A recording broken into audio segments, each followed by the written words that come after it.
James Harden is now currently number 2 in all-time three-pointers made. He set the record a few days ago against the Utah Jazz, and currently he's at 2,977 three-pointers, which is a lot of threes to be made.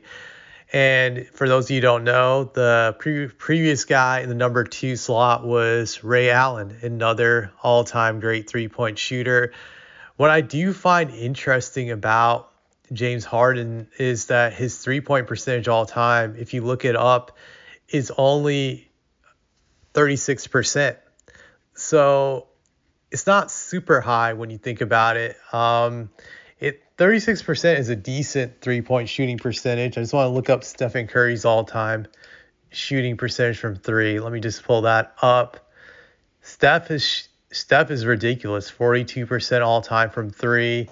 And then let's look up another guy, Ray Allen. I want to compare James Harden to also Ray Allen.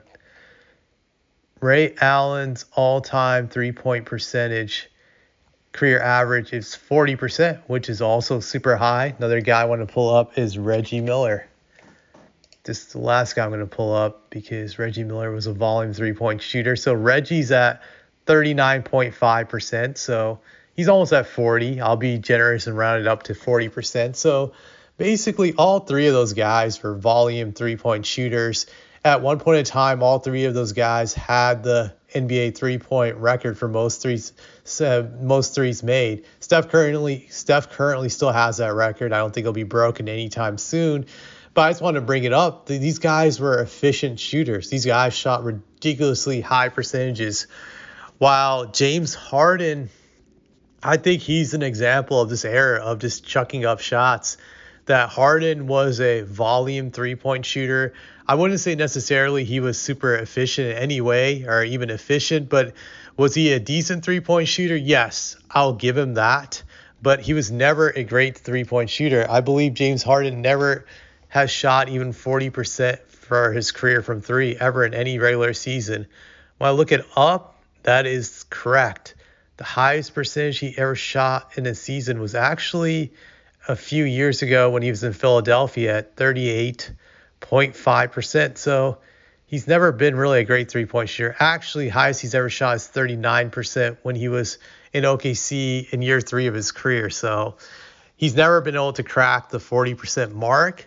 But like I said, it goes back to this current era. He defines this era of the type of basketball they play, which is volume chucking three-point shots that if you can make a decent amount of your threes, then you can get away with it. And Harden hits that mark with his career average of 36%. If you can nail just around 36%, you can take a lot of bad three-point shots per game. You can shoot something ridiculous like 5 of 13, and that will come out computed, I believe, to like 36%, something around there.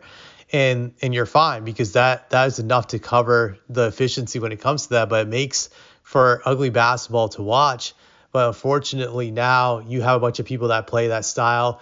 And Harden was one of the pioneers of the style of basketball that we now have to suffer with every night, with guys just chucking the ball on just about every possession when it comes to three-point shooting, because he made it so that it was okay that you didn't really have to be a great shooter like a Ray Allen or a Reggie Miller.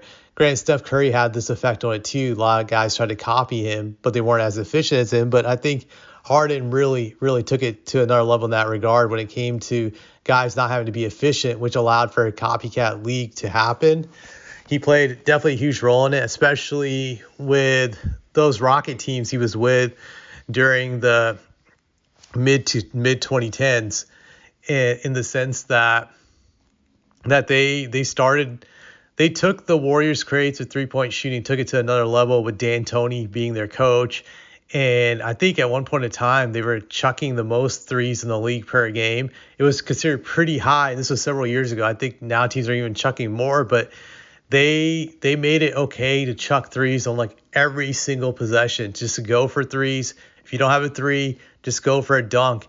And Harden is the one that laid that foundation because he was a great playmaker, so they could get away with playing that style of basketball. I think that to me is really his legacy in that regard. Just he was able to create that system, or I would say be part of that system that then spread throughout the league along with the Warriors' 3-point chucking. So I think he played a huge role in creating this era. Grant Steph, I think, had the biggest role, but he was one of these other pioneers that played a role in it. When I look at Harden's career, his best years were obviously his MVP seasons when he was in Houston during the mid 2010s. That's really when he was at his best. He was the engine. He was a great playmaker and a great scorer. But unfortunately, his defense was complete trash. And legacy-wise, he never really stepped up in the big games when it was needed.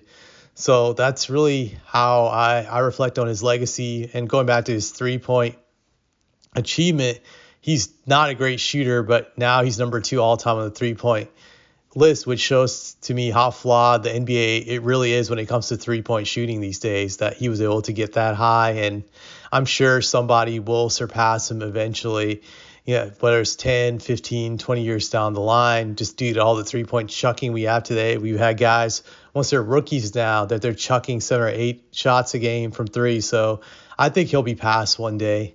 Heck, I think even Stephen Curry will be passed one day in the long run, because like I said, now it's normalized chucking threes. Back when even these guys entered the league, it wasn't normalized until they were in the league within like year 4 or 5, of their careers. So that's pretty much all I have to say about this achievement.